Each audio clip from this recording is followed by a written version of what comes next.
Good morning मेरे प्यारे बच्चों। आज मैं आप सभी को पाठ 15 वाक्य रचना हिंदी लैंग्वेज में जो है पेज नंबर 62 और 63 पे वो सिखाऊंगी। वाक्य रचना क्या होती है, जिसको हम बोलते हैं सेंटेंस मेकिंग, मतलब वाक्य सेंटेंस बनाना, लाइन बनाना, जिनको हम बोलते हैं।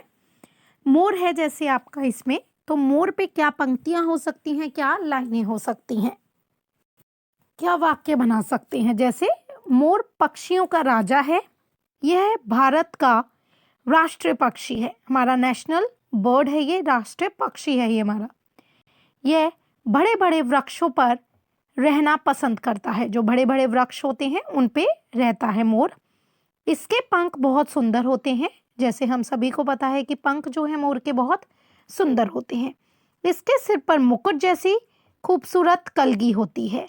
यह बादलों को लेकर बादलों में देखकर नाचने लगता है। जब बादल आते हैं, जब वर्षा होने वाली होती है, बारिश होने वाली होती है, तो ये बादलों को देखकर नाचता है। सेकंड है हमारा हमारा राष्ट्रीय फूल कमल। तो कमल पे और राष्ट्रीय फूल जो है हमारा कमल, उस पे हम कौन कौन सी 6 लाइनें लिख सकते हैं, पंक्तियां लिख सकते हैं। देखते हैं वाक्य क्या लिख सकते हैं हम इस पे।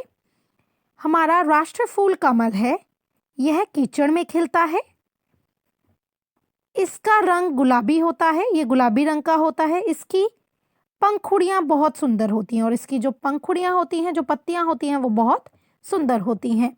इसके पत्तों का आकार गोल होता है, और इसके जो पत्ते होते हैं वो गोल गोल होते हैं। इसके पत्ते जल के ऊपर तैरते रहते हैं, और इसके जो पत्ते होते हैं वो जल के ऊपर तैरते हैं, और ये कीचड़ में होता है। कमल के पत्तों पर पानी नहीं रुकता है, और कमल के पत्ते जो होते हैं वो चिकने से होते हैं, उस पे पानी नहीं रुकता है। तीसरा वाक्य रचना हम इसमें देखते हैं गाय जो पालतू पक्षी होता है उस पे, जैसे हमने स्कूल में देखा था माई सेल्फ, जो हम इंग्लिश में लिखते हैं, अपने बारे में 5 लाइनें लिखते हैं या अपने बारे में वाक्य लिखते हैं, ऐसे ही गाय जो पालतू पशु है उसके बारे में देखिए 8 लाइनें। गाय एक पालतू पशु है, यह 4 पैरों वाला पशु है, यह अपनी लंबी पूंछ से कई काम करते हैं, यह कई रंगों में पाई जाती हैं, इसकी 2 आंखें और 2 लंबे कान होते हैं, यह हरी घास और भूसा खाती हैं, इसका दूध पौष्टिक होता है, इसे हम गौ माता भी कहते हैं। आपने इस पाठ में 3 वाक्य रचना देखी, एक मोर पे थी, एक हमारा जो राष्ट्रीय फूल है कमल उस पे थी, और एक गाय पे थी।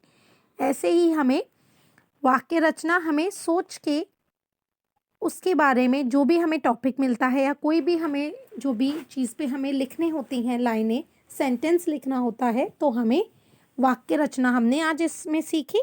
आशा करती हूँ आप सभी को समझ आ गया होगा। धन्यवाद।